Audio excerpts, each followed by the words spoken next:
Hey guys, Unicronobot here, and we have finally reached the end of Bruticus week, and we have transformed each of the G2 Combaticons into their respective limb modes, and now we are combining them.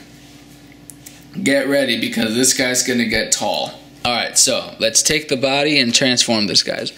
Alright, I like to start off with the legs first, so let's start off with Brawl. You basically are just gonna really get that in there, just like that, and already he's off screen. This guy is that big. You want to do the same for Swindle, and here we have him standing. Now let's get him back into a better angle so that you guys can actually still see him.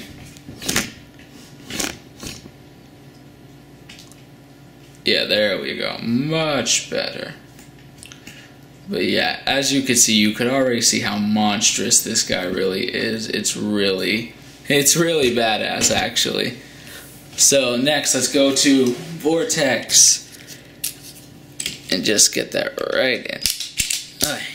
This is actually kind of tough to do with the ports because these are extremely stubborn. And then this guy is the hardest, mostly because of this thing. So let me just bring this close to the camera, and I just popped off his backpack. There we go. Alright, let me just reattach the backpack.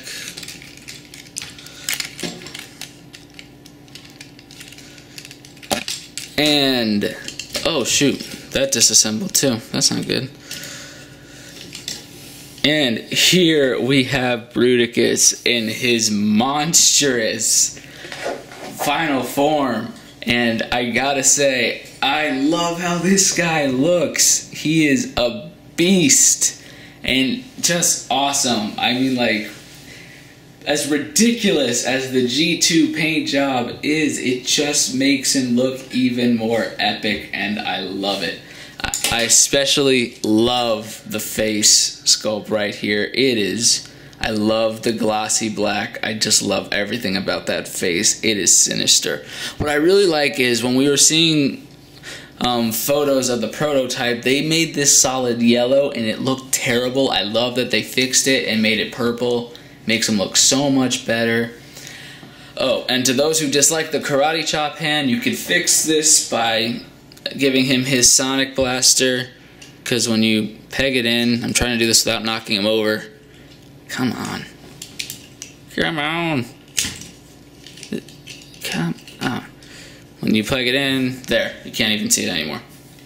But yeah, really awesome looking. This guy just looks monstrous. And to give you a better idea of how tall he is, here he is next to the Fall of Cybertron Shockwave. Here he is next to the the War for Cybertron Megatron. This guy is huge. As of right now, he is the tallest guy in my collection, and I love him. And here's a better idea for him, because I've realized that this guy was the shortest guy to come out in the Fall of Cybertron line. Here he is next to the Fall of Cybertron Optimus. Just wow. This guy is huge. If my estimation's right, he's about the same height as the MP10 Masterpiece Optimus Prime. That's pretty big. But yeah, I love this guy. I'm greatly impressed by how he looks, but he also has some big problems. The biggest is that this guy is not really a kid's toy. This guy is meant to be on display, simply because the articulation and his design. Because of how heavy he is, he doesn't have much articulation. His arms are on these ratchet joints and they go all the way around. Like, this is the best bending of the arm for Vortex you can get, which again is why I think that this is the best limb mode, because it actually has some articulation. Blast Off, however, not so much. The best you can do is bend it like this, or you could, oh, I'm going to make him fall, or you could unpeg the thrusters, well, not the thrusters, unpeg this upper part right here, and do that. That's like the best you can get out of that. But doesn't look too nice at times. His legs, technically you can make the legs go forward by unpegging this right here and just letting it say unpegged. You could bring this up, but because of the mass of his legs, it won't stay. It'll just go straight down, so you might as well not even bother. As for his upper body, he kind of has a diaphragm swivel, and his head turns left and right, nothing else. So this guy's mostly meant for display. He's not really for children's play. He is a strict collector's level toy. And I really like him because we've been kind of screwed over when it comes to combiners with all the Power Core combiner transformers that were just awful. But this guy really was refreshing, and I love it. Really happy that he's around.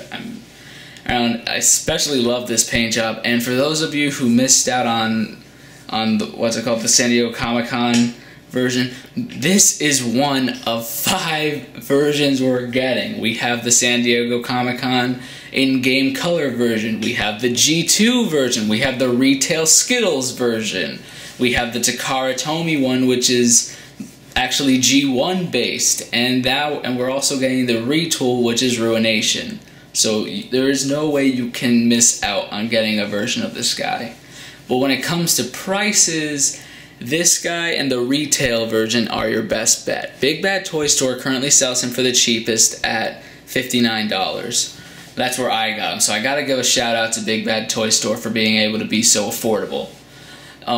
I heard in Australia, the G2 version is actually a Toys R Us exclusive in Australia, and they're selling him for $100. Amazon had him, but they sold out months ago, and now people are reselling him on Amazon for $140.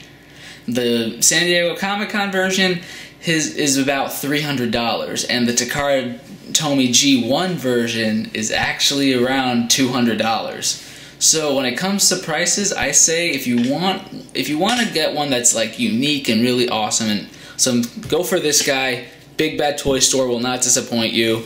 If you want to go individual hunting to save money and just add it like blah blah blah blah blah, I'm tongue twisting myself. If you want to save money and just get each one separate for like 15 bucks a piece, then just go for the retail one. But overall, I love the G1. The G2 version, I think he's definitely worth the money. Everything about him was great. I mean, like, the individual Combaticons had their problems, but when putting him together, I see that this guy is awesome.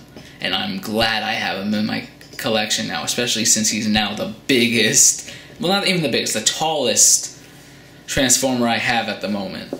Anyway, thanks for sticking with me through this entire week. It was kind of a hassle, but I'm glad you watched it. I'm not sure what I'm going to do next. I'm probably going to do a couple of nostalgia reviews and going back a couple years.